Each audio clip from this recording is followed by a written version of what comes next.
Hello and welcome to the Cathedral of Speed. The TT Circuit Assen, one of the most historic venues on the entire MotoGP calendar, and it plays host to round 4 of the MotoE World Championship. Here we go then, 2 races at this awesome venue with one of the finest final sectors you will ever see anywhere in the world. MotoE at its best here in Assen.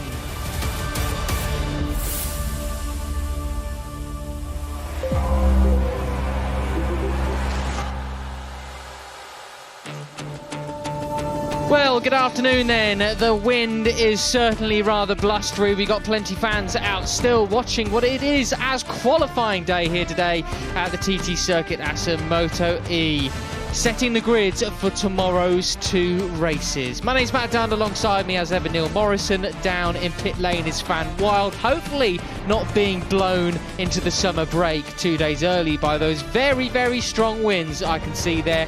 And as well, there wouldn't be a bit of commentary about Neil and I without a bit of a nod to the oyster catchers down in the bottom of your screen there. Those 2 little black dots, 4 in fact. I reckon those are little oyster catchers having a bit of fun down there. I saw them on the track walk yesterday. Plenty of them round here. Unfortunately, I think Marcus Ramirez might have ruined some's nest earlier on in his crash, but I'm not sure. I know they were nesting there. I saw it yesterday. But anyways, on to the state of play coming into qualifying MotoE. Combined practice. We actually had Matteo Ferrari topping the times ahead of Torres and Krimonaka, but going through Q1, some big hitters. We have the likes of Casadei, Garzo, Spinelli, Manfredi, Zanoni. Then we've got Finello, Salvadori, Akubo, Maria Herrera and Mika Perez, all fighting it out for 2 positions to go through to Q2 in a few moments time. All to play for here in Assen.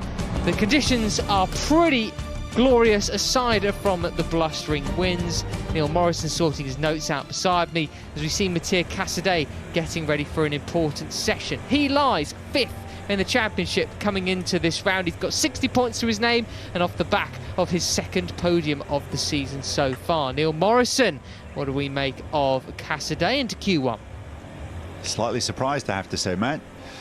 Casadei, one of the quicker men in this class, as you say, still in the championship hunt, and podium finisher, of course, recently as well in the MotoE World Championship. He was on the podium here twice at Assen a year ago. A pair of 3rd places for him, and it hasn't been the most straightforward of days for his Pons teammate, with Nicola Spinelli down there in 11th at the end of free practice. Well then, but what about, we've heard from, well, we've talked about Mattia, but we can actually hear from Matteo Ferrari was top of the pile coming into this one. He's of course sitting out this session as he goes straight through to Q2. He is down in pit lane with Fran. He is indeed. So Matteo, we're just looking, you've topped every P2 so far this year. But you said on Thursday, maybe you had the raw pace, but you're looking to work in the group more. You seem to do that in P1. Did I have that right? And what did you learn? And what are we going to see from you in Q2? Yeah, for sure, we did a great job in FP2 like always. This morning I studied a little bit the other riders to see where I have to improve. We study and we learn something, so I'm really happy about that. For sure, this QP is really important because we have to start in the front. My goal is to start in the first row. We will see, we'll try to do our maximum. The setup of the bike is incredible now, so the feeling is okay. And the points are tomorrow, so we have to think about tomorrow. They are, but you've got 2 poles already so far and lap records pretty much everywhere, so best of luck. Thanks for talking to us, Matteo. Thank you so much. Ciao. Thanks so much, Fran. Thanks as well to Matteo Ferrari, championship challenger, of course, this year.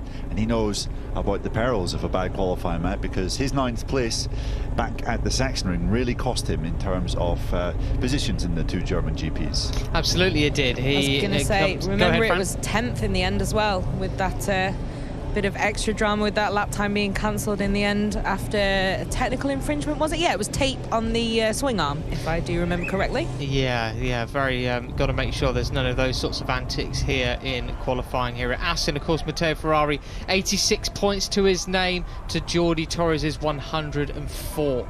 So that's quite a significant difference. There is his teammate, Finello there, Alessio Finello, ready to head out in Assen. Unfortunately, down in 7th. Where was he down in the? No, he's much further up actually than that. I was looking at the wrong timing screen there. He was 14th actually at the end of free practices earlier today. Of course, the MotoE class goes out first thing in the morning on a Friday and at lunchtime as well, and then they sit nestled between free practice 2 and qualifying for the Red Bull Rookies Cup usually here, and that's what they got at play here today as they head out on track for qualifying. Yeah, conditions now in qualifying, it is pretty warm outside, as you can attest, Matt. You've been up and down pit lane doing some of your other activities for today. Yeah, pretty toasty. But let's head back down to pit lane where it is now El Scorchio. Fran Wild, what have you got for us? Couldn't quite hear you there. Okay, yeah, so we've got Dynavolt Intact GP MotoE, if you've got enough words in your team name in this category. Team manager Jürgen Ling with us. So a bit of a surprise maybe to see Hector in this session after he won that for the first time in MotoE last time out. Are you confident you'll see him go through? Yeah, of course. I mean, not only for you a surprise, for us too, but I think he will manage it to achieve the Q2. He was he didn't got a good rhythm in the morning, and then he stopped one lap and tried to continue, and finally he couldn't improve the lap time, but I think he's able to do it. Well, looking at the season overall, you knew obviously Hector, he's got a good record in MotoE, he was a known quantity. Looking at the other side of the garage and Randy, you must be very happy with his progress so far, and especially his pace in Germany and here. Yeah, of course. From the beginning, from the first day through the Jerez test, he was performing well, and you never know if you hire a rider in a new category what you have to expect. We know he have a title from 2019 in Supersport, but at the end you never know. But I was thinking with this experience maybe it could be helpful, and it seems like this plan Rise Up, he's doing a good job. He is. It didn't go too badly for you with the Supersport champion last year, so best of luck, Jürgen. Thanks for talking to us. Thank you. Yeah, thanks very much, Fran. Thanks as well to Jürgen Ling. And some nice music going on in the background there as the MotoE qualifying takes place. So some big hitters in this session, Matt, in Q1 that we're not quite used to seeing. Obviously this man being one of them, Mattia Casadei and Hector Garzo, and I guess it's a big question as to whether someone like Nicola Spinelli can get in between them and get in through to Q2. Yeah, because of course if you are not in the Q2 session, you are outside of the top 10, so on the grid, and as Matteo Ferrari, as we spoke about before, that made it very difficult for him back in the Saxon ring. I think there's a few more overtaking opportunities here at the TT circuit Assen, one of them sort of going into a place like this perhaps as well. Plenty of 90-degree corners. The banking here is absolutely fantastic. It's such a glorious circuit to ride. Many of the riders themselves attest, but you still don't want to be further down the grid, do you? You just make your job that much harder on Sunday, well, Saturday for these guys. Yeah, absolutely. Matteo Ferrari was saying in the German races that it was so difficult to overtake there. It did sound like the guys were having some not issues with front tyre, but front tyre, I think pressure, temperature was a little bit on the high end. That made overtaking very difficult. We've seen Mattia Casadei getting well out of shape coming through Muvenmeer. Turn 12, fabulous fast right in this Assen track. Kevin Zanoni getting a few rear end moments as well as he comes through the Ramshoek.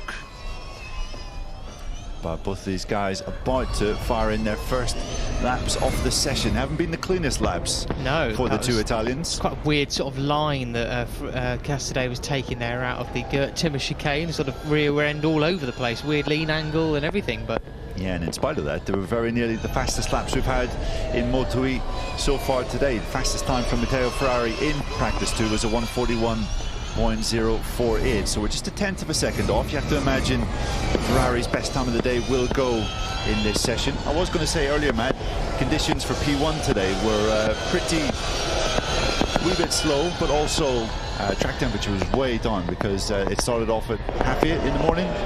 So, and also it had been raining a lot last night, so and throughout the rest yesterday evening, in fact, the washing that I did yesterday left out on the line was certainly suffering from that. Thought it was going to be, well, it was forecasted to be dry all weekend actually, but there we go. That's the way the cookie crumbles sometimes. But the track conditions certainly very different now, with the riders sort of peaking and brimming with confidence. And we already have a new time lap record from practice number 2, going to Ferrari himself, his fastest lap, a 141.0, compared to the previous lap record pace of around a 143. What we'll be able to set here this moment in the afternoon, Kevin Zannoni already on that 141.0 pace. Yeah, absolutely, and those times surely are going to fall as these guys get a little bit more experience at this TT circuit. Assen on these new Ducati bikes, obviously. The Ducati V21L, new for this year. I have to say, in the 2 races that we have tomorrow, great conditions forecast for the 2 races that we have here on Saturday. I'm sure we'll be well down into the low 140s by the time those races come around. So we already are. Yeah. Well, high 140s, sorry. Exactly. So I'm pretty sure that we'll kind of follow that trend we've seen in the first couple of races so far this year, man, of being around 3 seconds faster than the previous lap record.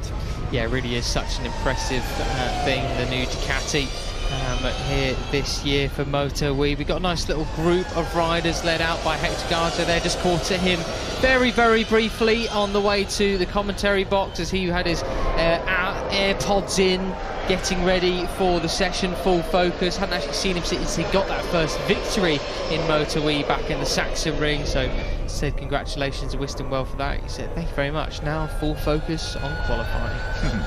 Absolutely, and he's got a big couple of minutes coming up because Garzo finds himself down in 4th, as you can see to the left of your screen, nearly half a second off the quickest time by Kevin Zannoni. Zannoni, we haven't seen really anything from the Italian so far this year, although he did have a good qualifying at Mugello, 6th place on the grid, but aside from the first race of the year when he was 4th, he hasn't got inside the top 6 since then.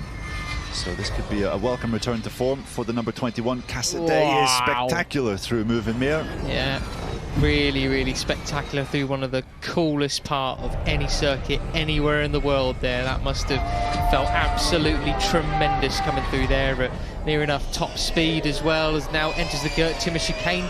Not quite as settled through there as Casadei, doesn't look quite so comfortable. Rear end moving all over the place, squirming about, etc. 2 minutes 30 seconds to go. He is in 2nd spot, due to go to Q2 provisionally.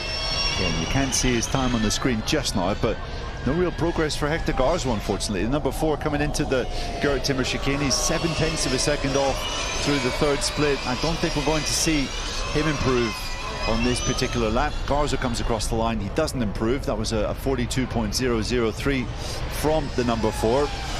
And you can see he runs on there at turn 1. He needs to do a fairly quick lap time this time around to have another shot at it. Absolutely does, otherwise we'll be well and truly out of it. In the 4th place here, we'll put him way down on the grid for tomorrow's races. See Manfredi there getting in the way, I think that was of a Kubo, as we're now looking back at Casadei, just putting in laps on his own, isn't he, Neil, really? And he's pretty close at the moment to that top spot. Zannoni's on behind him on track, in front of him on the times. He's not going to do anything special this time around. Could be for some of the riders that their tyres are already pretty spent, Neil. We're not seeing any improvers in the 1st sector at all at the moment. So this could well be it, with Zannoni and Casadei going through to Q2. Yeah, Casadei, personal best split time through split number 2, but he's lost just a little bit in split number 3. That looked a little bit cleaner through moving mirror on this particular occasion.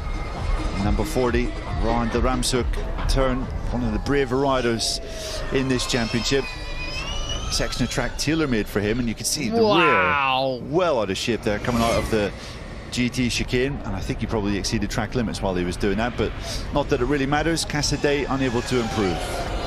Well then, 46 seconds and no real improvers through the 3rd sector. I doubt anyone's really going to be making it through to cross the line and do another lap, so this might well be a rather long-winded finish already to Q1. Zannoni and Casadei going through. Spinelli and Garzo, 2 big hitters, not through to qualifying 2. Disaster for them.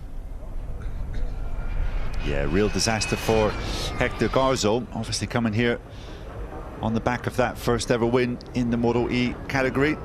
Oh, well, Casadei has found something then. Through the 1st split, he is faster still Zanoni, well, he's decided to park it in conversation there with crew chief Marco Grana. Marco Grana, crew chief to both of his Moto3 riders, and of course to his his MotoE guys as well. Zanoni and Kevin Manfredi. Manfredi doesn't look as though he's going to progress through this session. Casadei, though, could well end up with the fastest time here, and he's really looking so quick there. Is he just exceeding track limits? I'm not too sure.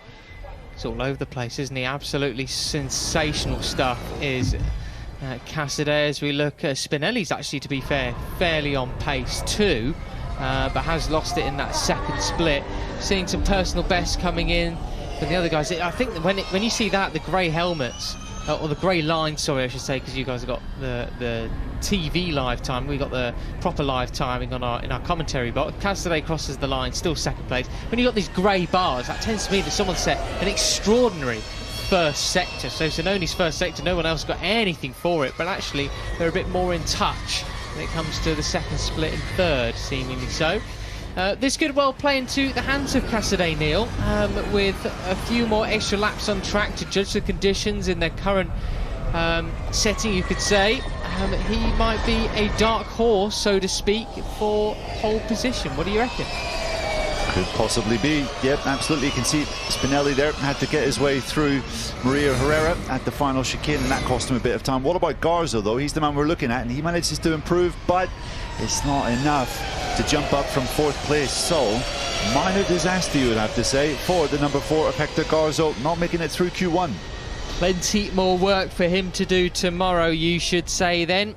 So that was not great for Hector Garzo's race winning chances. He won't be best happy with that, but it is currently a new all-time lap record to Kevin Zanoni then, the first of the 140s we've seen from MotoE in Assen. And up next, of course, qualifying 2, Neil. Yeah, and you can just hear from the ambient noise of our camera that getting a bit of a buffeting down there. The wind does seem to be extremely high.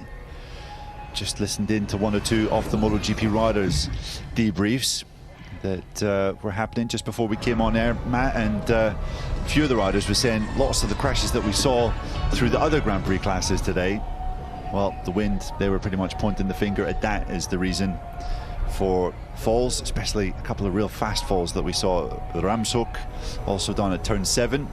Thankfully no incidents like that in this Q1 session. I was just going to say, when you opened the show talking about the wind, I was a little bit surprised because it had actually slacked off a bit in pit lane. But now I've had to get under one of the canopies because it is far too breezy for those of us with longer hair. So it's definitely picked up again, and all the flags down pit lane really going for it now. If we could get a camera shot of Fran Wild's hair doing a bit of the dance. Thanks for the offer, but honestly, it's fine. Yeah, well then, here we go. The results from MotoE Q1. Zanoni goes through with a 140.9. Just behind him, Casadei, another 140.9. Then we have Spinelli, the first in the 141s. Garzo behind him, Akubo, Manfredi, Salvadori and Finello, Mika Perez and Maria Herrera in 9th and 10th. They will line up positions 17th and 18th on the grid for tomorrow's races. But next up we do have, of course, Q2, the roll for pole position in MotoE. Ferrari, Torres, Criminacca, Granado, Rabat, Zacconi, Mantovani, Pons, and now Casadei and Zanoni as well. The Titans are gearing up for pole position. Don't go anywhere.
Oh, you lucky devils. You nearly got a full rendition of the MotoGP theme tune there. Whoa, jammy things.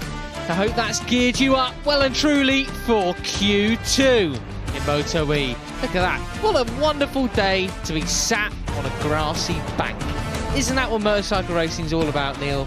Sat on a grassy bank. The only thing they're missing is a dinner plate-sized burger. But look at the wind. That's not true. It says on the weather thing there that it's 0 km/h winds. You can clearly see it's far stronger than that from the flags. But here we go then. So one more session to go here, live televised ones at least, with MotoE qualifying 2, who will be on pole position at the end of this one. These are the contenders. Number 11, Matteo Ferrari. 81, Jordi Torres. Number 3 of Randy Krummenacher, and 51 of Eric Granado. Will they be the riders mainly fighting it out for pole position? I should say so. Looking back at some of the statistics here at the TT Circuit Assen, you'll remember Eric Granado, a real specialist here at Assen. Or can somebody else like Torres, your series leader, come through to take pole position? What about this rider here, Matteo Ferrari, fastest of them all in practice 2 earlier on. Bit more work here to do this afternoon. Trying to stay cool in the searing heat there. And I just immediately addressed something that you said in the intro there. You said, I hope you're geared up, which is the least appropriate wording for MotoE. Well, but, I could say fired up or something to do with gasoline or something like that. No, that recharged, yeah. Of course, recharged and ready to go. Do you know what? Fran? I used to have a whole dictionary of sayings that to do with electricity. That's why I need to bring it out again. I'm disappointed that we've missed that opportunity here. But well, now you can see Jordi Torres on your screens. I was just going to say, I think it's judging by the height, I was like, I think it's Jake next to him, not David Alonso. But they've had an almost picnic-like little debrief down there at Aspar. It's been great. Got Nico Terol, their social media guru as well, Vicente, recording everything, and then Jake Dixon, David Alonso and Jordi Torres. So there's plenty of firepower going into this Q2 strategy there at Aspar. Yeah, and if there's one man that knows how to lap this TT Circuit Assen with the best of them, it is Jake Dixon, who was absolutely on fire today in both the Moto2 sessions. So I'm sure he's had a little word in the ear of Jordi Torres, just like we've seen at the MotoE races so far this year. And it has been paying off. But it's been a good day as well for this man, Randy Krummenacher. Ferrari and Torres seem to have just a little bit extra on the other names in the pre-practice 2 session. Sorry, the practice 2 session, not to say, man. Old habits die hard. But Krummenacher was 3rd, looking pretty good. And he was saying yesterday in the pre-event press conference with Fran that he feels he definitely turned the corner at the Sachsenring. Feels a lot more comfortable and like it's his bike now. Yeah, of course, he managed to put it 2nd on the podium in race 1 back in Germany just a week ago.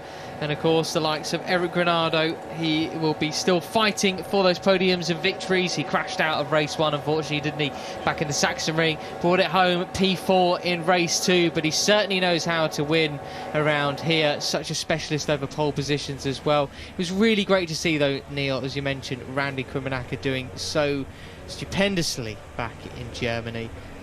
It's great to have another rookie in MotoE coming and doing the business.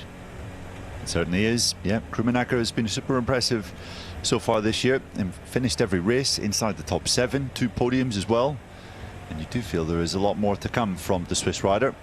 Good to see lots of fans have stick around to watch the MotoE qualifying session in the main grandstand. We are expecting that grandstand to be absolutely chock-a-block full come Sunday. We believe that we're going to have a bumper attendance for, I think, the 5th race in a row, Matt, going right the way back to the Spanish GP at Jerez.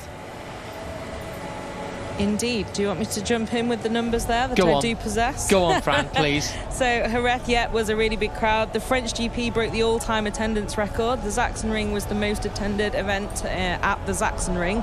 And Mugello was up a significant percentage on last year.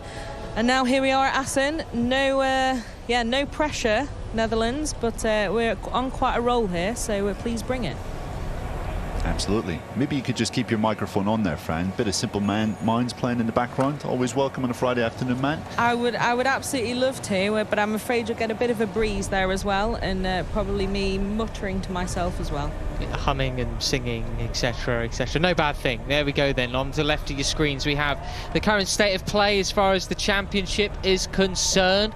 After this round we will be past or at the halfway point of the series. We will return after the summer break along with MotoGP at Silverstone. They're on in for the remainder of the European races before those flyaways.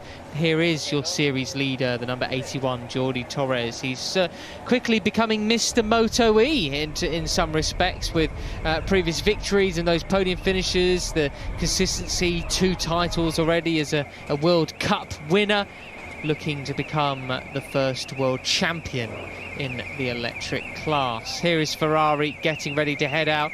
You can hear the whistles, I would call them, of the bikes, just warning other pedestrians or other riders, etc., that they're coming through in their slightly slower pace down pit lane. They have the Red Bull rookies alongside of them heading out too. I was going to say, it's mainly the lack of noise, isn't it? If you have no noise whatsoever, you have no idea they're coming. Quite right. And yeah, so it's an interesting addition, but definitely a welcome one to let you know where they are. I was going to say that you were talking about Torres before, fast becoming Mr. MotoE. Ferrari obviously as well has won a title before and returns to race in the competition again this year. But it's always an interesting one when they've made consistency their hallmark. Now they seem a little bit more aggressive, let's say, in a good way when the lights have been going out. And also shout out to Tito Rabat, who does seem to be making those steps, and Alessandro Zacconi, who seems to be getting those steps back and was of course the lap record holder before we arrived this morning.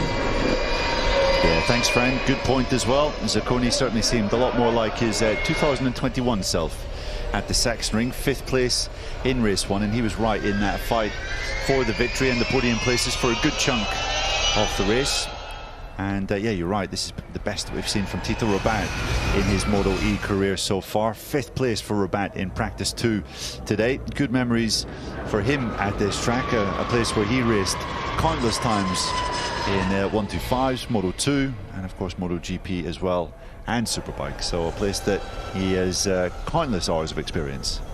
Yeah, massively so. There is Zacconi that was in the middle of our screens there. We're now looking at Mikel Pons, the number 77, who's been a bit quieter this year. Someone you'd like to see shoot up the timing and results charts at the end of weekends. He is, of course, a previous winner, but just struggling to adapt to the new machinery. He came away from the Sachsenring with a 8th place in race 1 and 11th in race 2. Be looking to improve on that this time around. The riders then looking to find their spots in the final sector. We're getting ready for their first flying laps.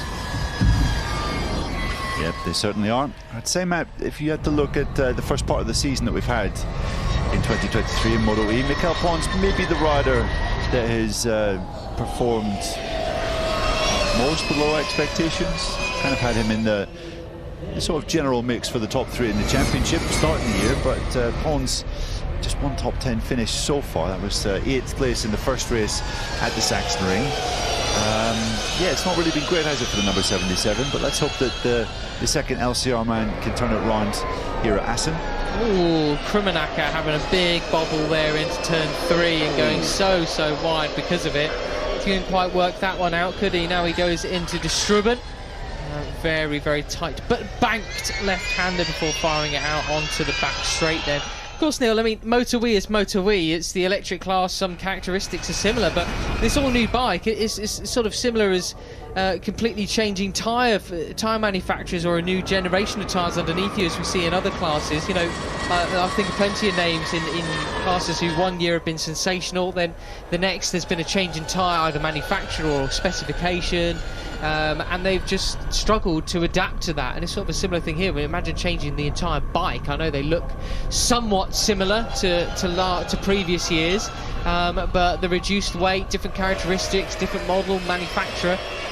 It's a new class altogether again, basically, I would say, with some similarities from previous, but you get what I'm saying. So I'm sure Mikel Pons will be figuring it out. Started being in Q2 in this particular Grand Prix is also a big step in the right direction. So the first flying laps of this session come in as these guys come through the Ramshoek and into the GT chicane. Krummenacher leads Zanoni across the line. Will we see a new lap record in the MotoE class? It's a 41.2, so not quite. We did see a high 1 minute 40 in the previous session. You can see there that Krummenacher, 1 or 2 mistakes, especially down at turn 2 and turn 3. Ferrari comes across the line though, 140.8. Wow, and 140.7 for Torres then. But what about Granado? He now goes behind. And look at that. Casadei, the fastest of the lot there, fresh from Q1 and setting the second fastest time there. He goes much better than a 140.5 in his first flying lap. It's really impressive. It is, yeah. New lap record again. We're seeing the lap record beaten by the lap. And it is important to get a good time early in this session. As we saw in Q1 earlier, quite difficult for these guys to improve with 3, 4, 5 laps on those Michelin tyres. Certainly the best of them seems to come at the start of these sessions. Casadei, that's a decent time for the Italian. I think both him and Torres, and in fact Matteo Ferrari, all under the previous lap record, and it looks as though some of them are going faster still. Yeah, wouldn't surprise me one bit as we see a red sector for Ferrari then, 0.121 under at the halfway stage of the lap. This is good for Tito Rabat, 1.183 over at the moment though, but that is barely even the blink of an eye, is it, as they come onto the ultra-fast back section of the circuit. Then Zanoni can't quite keep the pace of Casadei, his former Q1 companion, as he comes into the GT chicane once more. And look at that change in direction, and the front wheel darting all over the place, etc. Across the line he comes, a personal best up to 7th. What about Ferrari through the GT chicane now then? Out the final corner he will come and across the line. P3 at the moment stays put for now. All of the top 3 riders into the 140 sections, and again another run on for a rider having set a faster lap. That's Ferrari then, just misjudging that braking marker into turn 1.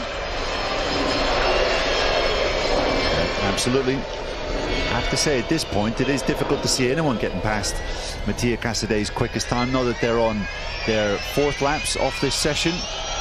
Granado, great style there coming out of Distruben, just getting a little bit sideways. In fact, sorry, that's Mikel Pons coming out of Distruben down the Wienschlang and into this fabulous fast right-left high-speed chicane. There is Matteo Ferrari, the one man that needs to make big ground in these next couple of laps is Randy Krummenacher, currently down in 10th, and the Swiss rider is well in touch coming through sector number 2, as is Mantovani, as is Zacconi. Yep, some quick laps coming in then as qualifying closes out for MotoE. 1 minute 50 left on the clock until the checkered flag comes out. What have the riders got in store then? Krummenacher on a quick one, but is it going to be quick enough? A big group around him and ahead of him. He's got Rabat just ahead, who pulls fortunately out of the way. Mantovani looking to come through as well. Clearly that 3rd split from Casadei was something special, as that's where the other riders are failing to continue to be up on this time. Across the line they come then. These riders will get one more flying lap. Personal best for Krummenacher up to 4th, Mantovani 5th, Zacconi 7th. What about Granado? He was the closest to Casadei's time. Currently 6th place across the line. He will come out of the final corner. He is. There he is. Granado, the Brazilian, up to head row 2 provisionally in 4th. One more flying lap then for the riders in MotoE. Q2 here at Assen. What have they got?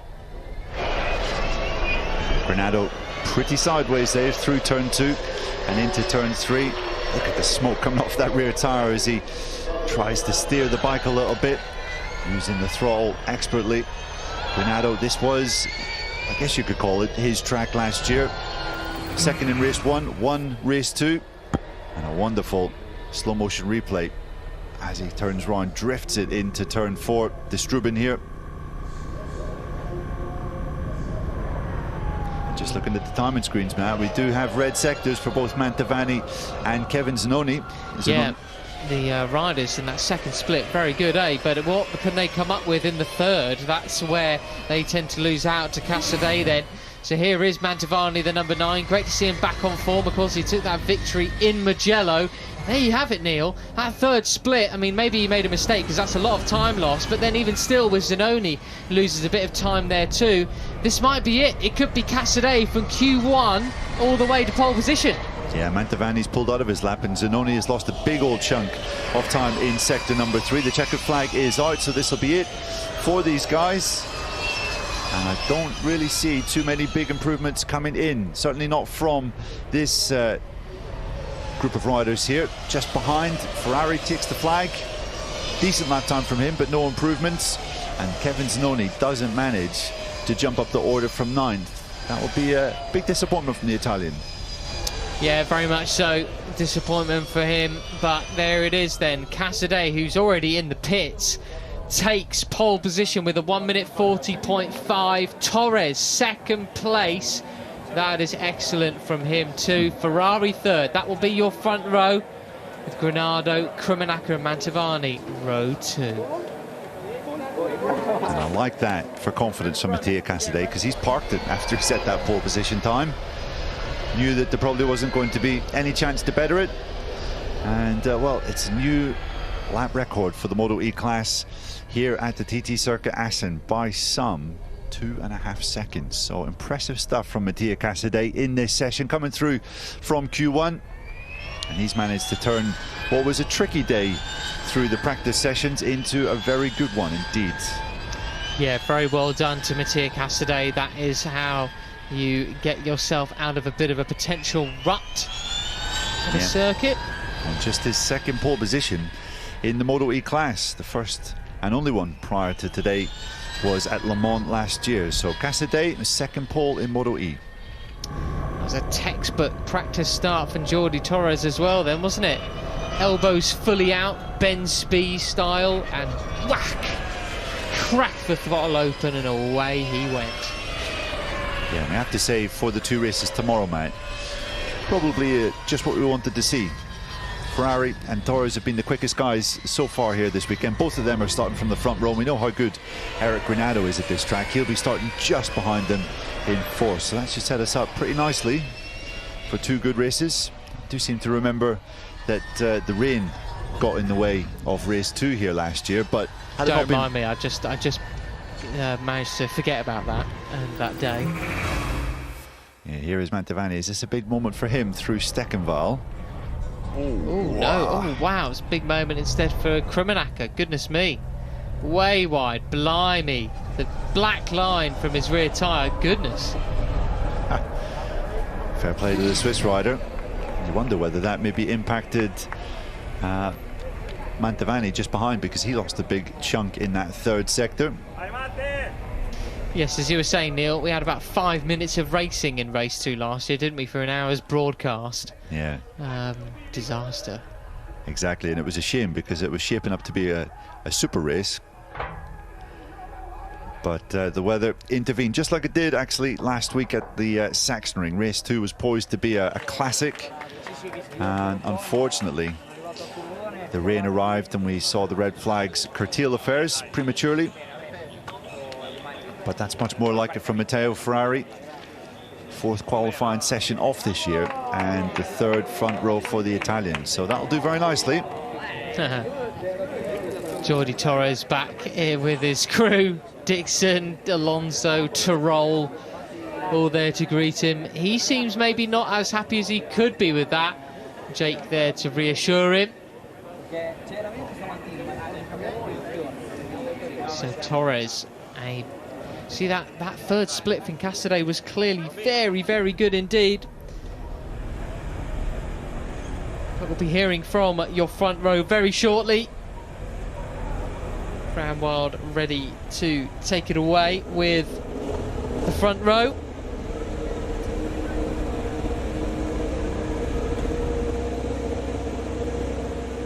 Well, Neil, that was a special lap from Casadei then, wasn't it? Pole position, no mean feat here in MotoE. Fierce competition throughout. But the big question is, can he convert that into some victories here tomorrow? There we go then. Matteo Ferrari, 3rd on the grid for tomorrow. How does he feel about it, Fran? Exactly. So after a more difficult qualifying in Germany, back on the front row, you said that was the mission. Is that mission accomplished? Yeah, really happy about this front row. In my best lap, I did a mistake in the last fast corner in T4. So I'm a little bit disappointed because I think we can fight for the pole position, but I'm really happy about this first row for tomorrow. We have to work a little bit because the wind in the afternoon is a little bit different, so it's important to study in race 2 for race 2. But yeah, we are ready and I'm happy about this first row. Congrats, Matteo. Thank you. Ciao. Thanks very much, Fran. Thanks as well to Matteo Ferrari. His third front row start off this year, his 13th front row in MotoE history. You have to imagine he will be planning to launch, if not a victory attack, certainly a podium attack, and it's about time that he retrieves some points on Jordi Torres. Torres, healthy advantage in the championship now, and Ferrari needs to regain some ground before we head off to the summer break. But what about your championship leader? Second on the grid for tomorrow's races. How does he feel about it, Fran? Exactly. So, Jordi, you've got a few points in the pocket in the championship in terms of advantage, but still very much pushing, just missing out on pole. Talk us through that qualifying. Yeah, this qualifying are pretty good because our pace is not bad and we're still fast in the tracks that we think that we can to do. But yes, you can think how is the can be our races tomorrow because many riders have many options to go first. No, we'll see how is tomorrow our work to try to manage this. No, that's mean that still calm, seeing very well how is our rivals and yes, and try to be clean to finish the races. But for sure, have 7 or 8 riders to have many options to arrive first. Well done on qualifying, Jordi. Thank you. How about that for an advert for the 2 races that we have tomorrow? 7 or 8 riders could have options to be up there fighting for first and the podium. That's the kind of action that MotoE has become famous for. Jordi Torres, well, he's just pretty much competitive everywhere, isn't he, Matt? With the exception of Mugello so far. His first time, obviously, at the Italian track on these MotoE machines. He was playing a bit of catch-up to his rivals on that occasion. But everywhere else, Torres has been one of, if not the most competitive man in this class. Look at that. Jordi Torres absolutely on the pipe, but not as much as Mattia Casadei. From Q1 to pole position, how did he do it? Well, Mattia said when you walked over, it's quite a smooth way to end qualifying, being like, yep, I've done the job, back into pit lane. You must be really happy with that pole position, and after coming from Q1 as well? Yeah, very happy because this FP2, I touch the green and cancel my lap and I go to Q1 and I say, oh, now it's a little bit difficult. But we were focused to go in Q2 and make a very good lap, and we did this, and I'm very happy. Thanks to all the team because believe in me a lot, and I'm very happy. It's a beautiful P1, finally. Congrats. Thank you.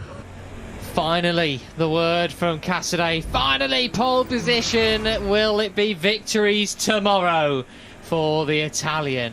What a result that is for him. I mean, he certainly was all action on the track, giving us some entertainment as he sent his way around the TT circuit Assen. And these are then the final results ahead of racing tomorrow. 140.5 put Casadei on pole position with his HP Pons machine there. Jordi Torres second place ahead of Ferrari. Row 2 will be Granado, Criminaca and Mantovani. Row 3, Zaccone, Pons and Zanoni. Then we had Rabat in 10th ahead of Spinelli from Q1. Garzo also there in 12th. Makinkaria Kubo, Kevin Manfredi and Luca Salvadori. Then we have Alessio Finello, Mika Perez and Maria Herrera on the back row ahead of tomorrow's races. That's it from qualifying. Hope you enjoyed it. Join us tomorrow for both races. Guaranteed to be sensational here at the historic TT Circuit Assen. From myself, Matt Dunn and Neil Morrison and Fran Wild, we'll catch you then. Goodbye, good night.